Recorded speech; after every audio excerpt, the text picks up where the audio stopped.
자, 오늘은 에스라 느헤미야 두 번째 시간이 되겠습니다. 지난주에 에스라 느헤미야서의 공통점에 대해서 말씀드렸습니다. 첫 번째는 바벨론에서 아닥사스다 왕의 축복과 허락하에 기양했다는 공통점이 있고요.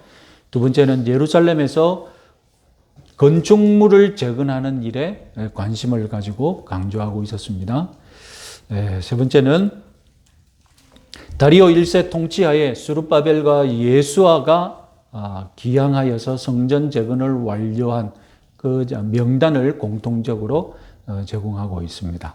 그리고 네 번째로 우리 하나님 손이 자기들 위에 있다, 이렇게 하나님의 손이 자기들을 인도하고 있다는 강한 확신을 간증하고 있었습니다. 다섯 번째, 명단을 과하게 언급하고 있었습니다. 에스라 느헤미야 공이 수많은 명단을 언급하고 있는데, 이 긴 명단은 오늘 우리들에게 무슨 의미가 있느냐? 하나님의 일은 결국 무명의 백성들이 감당하고 하나님은 그 이름을 놓치지 않고 기억하고 계신다는 이런 사실을 우리가 확신할 수 있겠습니다. 자, 오늘 여섯 번째로 둘 다 예언자들을 언급하되 건축을 지지하는 선지자들을 호의적으로 언급하고 반대하는 선지자들을 부정적으로 언급합니다. 에스라서는 도입부에 학개와 스가랴가 성전 재건을 동력한다는 사실을 강조하고 있죠. 느헤미야는 성벽 재건을 위협하는 여선지자 노아다를 언급하고 있습니다. 구약에서 5명의 여선지자가 있습니다. 미리암, 드보라, 훌다, 그리고 이사야의 아내, 마지막으로 노아다라는 여선지자가 언급되는데, 미리암이 모세에게 반대하여서 크게 혼났듯이 노아다는 느헤미야에게 저항하여서 큰 일을 당하게 됩니다. 자, 일곱 번째 특징으로 두 책은 공의 기쁨을 강조합니다. 그래서 성전의 기초가 놓일 때 백성들이 기뻐했다. 성전 봉헌식에서 기뻐했다. 무교절을 지킬 때 기뻐했다. 그리고 오늘 느헤미야서 8장을 읽어보시면 에스라가 율법을 낭독할 때에 기뻐했다. 그리고 장막절을 지킬 때, 마지막으로 성벽을 봉헌할 때 다 기뻐했다라고 합니다. 기쁨을 강조하는 이유는 아마도 제 생각에 그 당시에 기쁨이 없는 귀양 생활이었지 않습니까? 크게 기뻐할 일이 없는데 이들이 이런 행사 때 정말로 기쁨을 누렸다는 것이죠. 느헤미야 8장에 아주 의미심장한 기쁨에 관한 유명한 말씀을 하죠.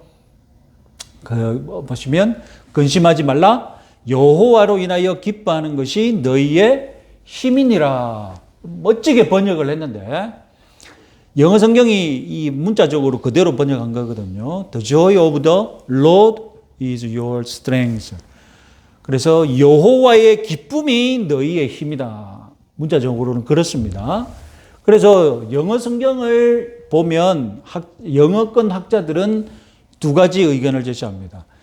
우리가 우리말 번역은 사람이 여호와를 기뻐하는 것으로 번역되어 있지 않습니까? 그런데 영어권 학자는 여호와께서 자기 백성 안에서 자기 백성을 기뻐하는 일이 될 수 있다는 거죠. 이 번역을 생각할 때, 영어권 사람들이 생각할 때에. 그러나 본문을 잘 보면 이 기쁨이 느닷없이 번역이 되었는데, 히브리어로는 마오즈라는 뜻이고, 이 마오즈의 가장 일반적인 뜻이 무엇이냐? 요새라는 것입니다. 그래서 조이라고 번역하지 않고 포레스트 요새가 들어오면 여호와라는 요새, 이렇게 번역이 가장 무난하거든요. 그렇죠? 여호와의 요새가 아니라, 여기가 만약에 요새라는 단어가 들어온다고 생각해보세요. 번역을 여호와의 요새라고 번역하면 여호와의 요새가 아니라 여호와라는 요새, 동격이 되는 거죠. 여호와라는 요새는 너희에게 힘이 되느니라, 이렇게 될 수 있겠습니다. 그래서 이 본문을 읽을 때 우리 성경은 이렇게 번역했다는 것, 그리고 또 이렇게 번역이 될 수 있다는 것 같이 생각하시면 되겠습니다. 자, 여덟 번째, 에스라에 의하면 이 재건 재단 후에 기양 공동체는 장막절을 지켰습니다. 그리고 성전 봉헌한 후에는 유월절과 무교절을 지켰습니다. 앞서 기뻐하는 것을 언급했는데요. 그리고 이 기뻐하는 것은 다 이 절기를 지키는 것과 연결되어 있습니다. 이 레위기 절기법에 의하면 이 기뻐하는 절기로 레위기 율법에서 유일하게 언급한 것이 무엇이냐면 이 장막절입니다. 그래서 장막절은 절기의 절차의 과정에 의하면 마지막 절기죠. 마지막 절기입니다. 마지막 절기라서 장막절을 가리켜서 또 우리 수장절이라고 하지 않습니까? 수장절. 무슨 말입니까? 창고에 저장한다는 뜻이거든요. 그래서 우리가 추수감사절이라고 할 때 6월절의 모든 절기는 추수와 상관이 있는데 마지막 추수, 이제 밀감류, 오렌지라든가 또 그 건동 지방에서 나는 그 오렌지류의 그 과일을 맨 마지막으로 수확해서 앞서 수확했던 밀과 보리, 마지막으로 수확한 포도, 밀감류의 이런 모든 과일들까지 마지막으로 창고에 들이는 절기가 수장절이거든요. 그러니까 우리가 오늘 즐기는 추수감사절과 가장 유사한 절기가 무엇입니까? 이 수장절입니다. 그래서 수장절이니까 지금 가지고 있는 곡물들이 많잖아요. 많으니까 장막절에 바치는 예물이 다른 절기 때 바치는 예물보다 더 많습니다. 그래서 장막절에 바치는 이 양의 희생시켜야 할 양의 마리수가 제일 많은 절기입니다. 그러니까 하나님께서 많이 주셨으니 어떻게 하라는 겁니까?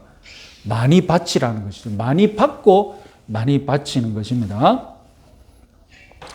그런데 이 장막절은 수장절은 7월 15일부터 21일까지거든요. 음력으로 유대 달력으로 음력으로 7월 15일부터 21일까지인데 오늘날 달력으로 하면 9월에서 10월 달에 걸치는 그 달입니다. 오늘날에 의하면 9월에서 10월 달에 걸치는 그 달입니다. 자, 그런데 주의할 점은 7월 10일에 속죄일이 있습니다. 7월 10일에 속죄일이 있고 5일 뒤에 이 장막절이 있는데 에스라 느헤미야에서는 속죄일에 관한 언급이 전혀 없다는 것입니다. 왜 없을까? 그래서 스가랴 3장에 의하면 성전이 완성되지 못했기 때문이다라고 추측할 수 있는데 그럼 느헤미야 8장에 가서는 성전이 재건된 후인데 왜 속죄일이 언급되지 않고 장막절만 언급될까? 이런 데서 의문을 제기하기도 합니다.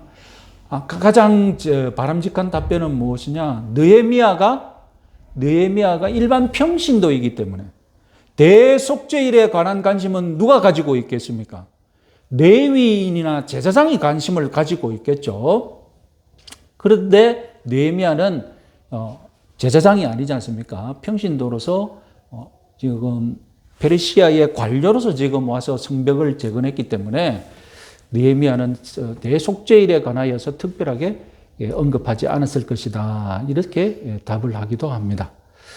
자, 그리고 9번 두 책은 건축이 외부의 저항에 부닥쳤음을 강조하고 있습니다. 느헤미야 4장 7절에 의하면 사방에 대적이 있다라고 보고합니다. 그래서 북쪽에서는 산발랏, 남쪽에서는 아라비아, 서쪽에서는 아스도린, 동쪽에서는 도비아라는 이렇게 성벽 건축을 방해하고 있었습니다. 그 어떻게 대처합니까? 건축 인원의 절반은 경비를 쓰고 절반만 공사에 참여하는 이런 것으로 공사를 강행하고 있지 않습니까? 그리고 10번에 의하면 두 가지 책은 거룩함과 구별됨, 거기에 의해서 혼혈 결혼을 강력하게 비난하는 것의 공통점을 가지고 있습니다. 그런데 온도 차이가 있습니다. 에스라가 이 혼혈 결혼에 대해서 더 강력하게 정죄하고 있습니다. 느헤미야는 이 혼혈 결혼에 대해서 그렇게 에스라처럼 열정적으로 정죄하는 그리고 강력하게 대처하는 면에서 그렇게 하지 않습니다. 그래서 에스라가 처음에 강력하게 대처했을 때 이혼 후에는 혼혈 아내와 자녀들을 추방하라고 추방하기까지 이렇게 강력하게 대처합니다. 그러나 이 혼혈 결혼은 성공하지 못했고 느헤미야가 와서 또다시 이 혼혈 결혼을 문제 삼을 때 느헤미야는 에스라처럼 강력하게 대처하지 않습니다. 왜 그럴까? 이게 많은 의견이 있지만 가장 현실적인 답변은 역사적으로 이방인들은 계속해서 이스라엘 안으로 침투해왔고 그리고 혼혈 결혼을 율법이 금지하고 있음에도 불구하고 막을 수 없는 현실적인 그런 이유 때문이지 않을까. 그래서 느헤미야는 강력하게 대처하지 않았다 이렇게 볼 수 있겠습니다. 마지막으로 둘 다 기도하는 모습을 많이 볼 수 있습니다. 그리고 스가랴 9장과 느헤미야 9장은 한 장 전체를 거의 기도하는 데 할애하고 있는데 놀랍게도 문서상으로 하나님은 에스라와 느헤미야의 기도에 직접 말씀하시지 않습니다. 듣고 어떻게 하겠다 말씀하시지 않습니다. 이것은 하나님이 무응답에 응답을 하시는 것일까요? 아니면 그들의 기도에 거부하는 것일까요? 이스라엘이 지금 이 모양 이 꼴 된 것을 하나님의 심판이기 때문에 더 이상 그들의 기도에 응답하시지 않는 것일까요? 이것은 어떻게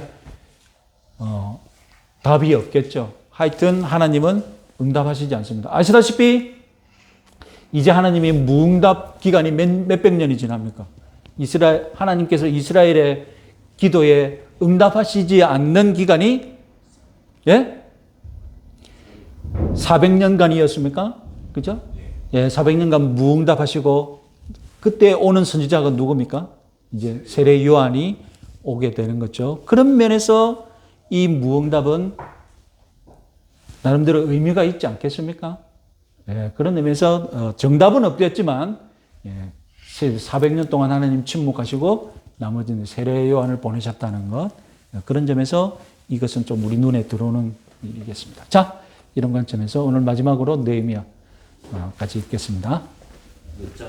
느헤미야 오늘 3장부터 다 읽겠습니다.